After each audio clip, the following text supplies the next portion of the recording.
Bienvenidos a Harry Potter Theory Español.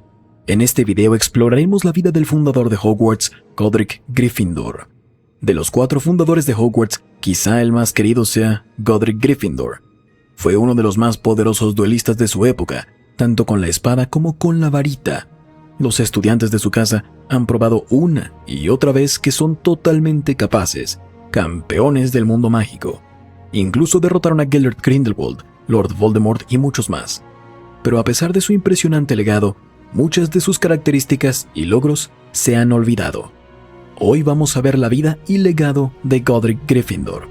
Descubriremos por qué el fundador de la Casa de León fue tan influyente. Godric nació algún tiempo antes del año 960, en una aldea en el oeste de Inglaterra. A diferencia de sus compañeros fundadores como Salazar Slytherin, la ubicación exacta de su nacimiento es fácil de determinar. En conmemoración a sus largos años de servicio a la comunidad mágica, la pequeña aldea en el oeste cambió de nombre a El Valle de Godric en su honor. De hecho, fue hogar de algunos de los más famosos Gryffindors del siglo XIX y XX. La familia Dumbledore, quizá desde 1864, vivió en el Valle de Godric, así como los Potter, quienes vivían en una pequeña casa hasta que Lord Voldemort los atacó. Durante su vida, Godric Gryffindor debió enfrentarse a los desafíos de otros magos y brujas de su época, principalmente la persecución de la comunidad por cuenta de los Muggles, quienes cada vez tenían más miedo de aquellos que podían usar la magia. A lo largo de su vida, Godric Gryffindor sin duda se enfrentó al odio de la comunidad no maga, pero curiosamente, en comparación con uno de sus amigos de la infancia, Salazar Slytherin, Godric nunca intentó cobrar venganza. De hecho, de los 4 fundadores de Hogwarts, Godric era el que más apoyaba a los Muggles y a magos y brujas que venían de ellos. Ese hecho por sí solo ha llevado a que algunos cuestionen la herencia de Gryffindor. Algunos dicen que Gryffindor quizá fue mestizo, aunque esto es muy poco probable. Uno de sus amigos más cercanos era, como ya les dije, Salazar Slytherin, quien pasó casi toda su vida en busca del privilegio de la sangre pura. Como joven, en las décadas anteriores a la fundación del Colegio Hogwarts de Magia y Hechicería, Godric se convirtió en un ícono. Con sus habilidades con una espada y varita, se convirtió en uno de los grandes duelistas de la época. Con sus enormes y anchos hombros y cabello rojizo, frecuentemente descrito como la melena de un león, tenía una presencia intimidante en cualquier lugar. Si bien podía derrotar a casi cualquier oponente en un duelo de magia, Gryffindor frecuentemente prefería simplemente usar una espada, especialmente si se enfrentaba a un Muggle. Godric tenía mucho cuidado de conservar el honor y el respeto, incluso en combate, las características que definieron su casa en Hogwarts. Algún tiempo antes del año 990, el año en que se fundó Hogwarts, Godric Gryffindor se encontró con 3 de los más grandes magos y brujas de su época. Uno fue su gran amigo Salazar Slytherin. Las otras 2 fueron Helga Hufflepuff, una bruja de Gales con gran talento para los encantamientos, y Rowena Ravenclaw, una bruja de Escocia muy inteligente que tuvo conflictos con su hija. Los 4 ya eran famosos por sus habilidades y juntos esperaban combinar sus talentos para enseñarles a futuras generaciones de magos y brujas. Cada uno de los fundadores de Hogwarts tenía su propia idea sobre la educación. Con eso tenemos una idea de cómo daban sus clases. En sus primeras pláticas debió ser algo obvio que Godric Gryffindor, como indicaba su reputación como uno de los más grandes duelistas, esperaba encontrar a los más valientes y determinados estudiantes. Otros miembros, como Helga Hufflepuff, no ponían cargas tan pesadas en sus estudiantes nuevos, como lo hacía Gryffindor. Si el legendario héroe tiene una falla, esa es quizá la más grande de todas. Al crear su casa, Gryffindor quería establecer un legado que durara por siglos, uno centrado en los ideales del guerrero que él mismo predicaba cuando debía usar la espada. Gryffindor no era necesariamente un buscapleitos, sabía usar la diplomacia cuando era necesario, pero si había que pelear lo hacía. Su modelo, si lo comparamos con uno más actual en cuanto al desarrollo estudiantil, creo que podemos decir que estaba muy desactualizado. Algunos quizá hasta dirían que disfrutaba demasiado de los duelos y batallas, confundía eso con la valentía.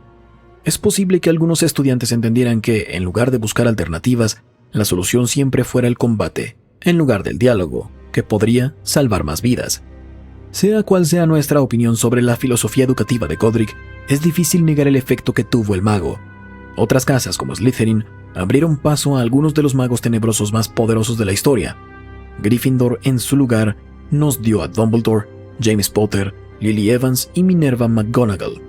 Conforme creció la escuela, las 4 casas descubrieron un gran número de desafíos que debían superar. Primero que nada, aunque los magos y brujas tienden a vivir más que sus contrapartes muggles, también mueren.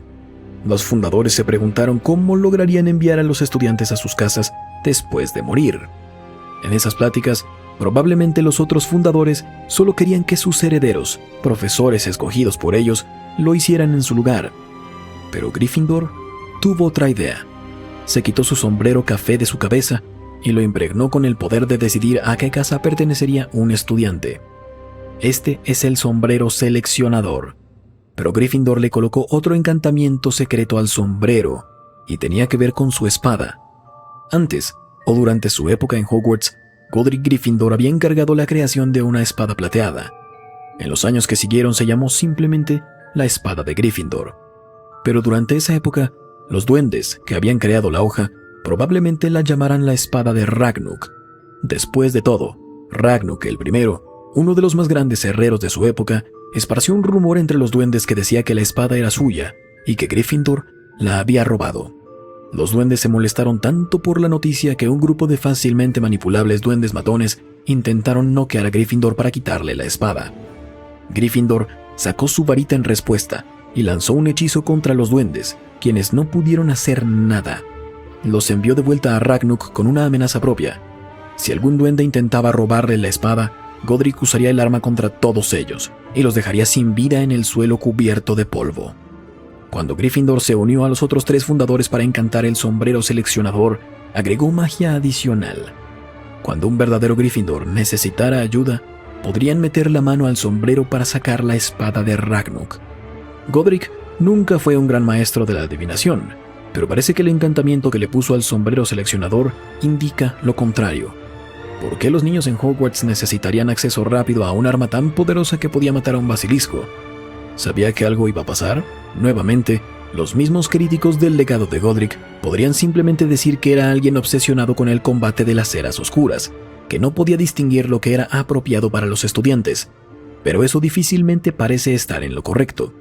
Después de todo, la época de Godric Gryffindor estaba llena de suficientes enemigos como para que un mago joven temiera por su vida. La cacería de brujas en el horizonte, los magos tenebrosos dentro de la misma comunidad mágica inglesa. Godric tenía razones para preocuparse por los futuros estudiantes de Hogwarts, pero conforme pasaron los años, Gryffindor se enfrentó a un nuevo desafío. Su más viejo amigo, Salazar Slytherin, se estaba volviendo muy poco tolerante con los muggles y mestizos. No le gustaba la idea de que Hogwarts aceptara a quien no fuera de sangre pura. Si vemos más allá del simple prejuicio, quiero intentar averiguar por qué Slytherin tenía semejante opinión tan extrema. Es probable que sea debido a su propia dolorosa experiencia con los muggles en su juventud. Cualquier tormento al que se haya enfrentado a manos de la comunidad no mágica definitivamente no justifica su extremismo, pero sí le agrega a su tragedia. Al final, Gryffindor junto con las otras fundadoras de Hogwarts decidieron que ya era suficiente, y Slytherin se fue de la escuela. Ese, tristemente, fue el último gran evento en la vida de Godric. Después de la partida de Salazar, Gryffindor seguro extrañó a su viejo amigo. Crearon mucho juntos y ayudaron a la comunidad mágica en incontables maneras. Si tan solo Salazar hubiera hecho a un lado su obsesión con la pureza de sangre, quién sabe qué logros hubieran alcanzado entre ambos. En los años siguientes, Godric probablemente pasó su tiempo como siempre lo hacía. Enseñó a generación tras generación de magos y brujas dentro de los muros de Hogwarts. Vio las estaciones pasar una y otra vez. Finalmente, Gryffindor murió en algún momento en el siglo XI. Su legado, sus ideales de coraje y firmeza, se convirtieron en la piedra angular para muchos de la comunidad mágica que conocemos hoy en día. Sin sus contribuciones a Hogwarts, es poco probable que el mundo pudiera haber sobrevivido al ascenso de magos como Grindelwald y Voldemort. Pero lo más interesante sería que el destino de los más grandes Gryffindors, Harry Potter y Albus Dumbledore, hubiera terminado de manera mucho más oscura. Y eso es todo por hoy. Si les gusta el contenido, estaría de lujo que dejaran un like y se suscribieran al canal. Hasta la próxima. Recuerden, no es bueno dejarse arrastrar por los sueños y olvidarse de vivir.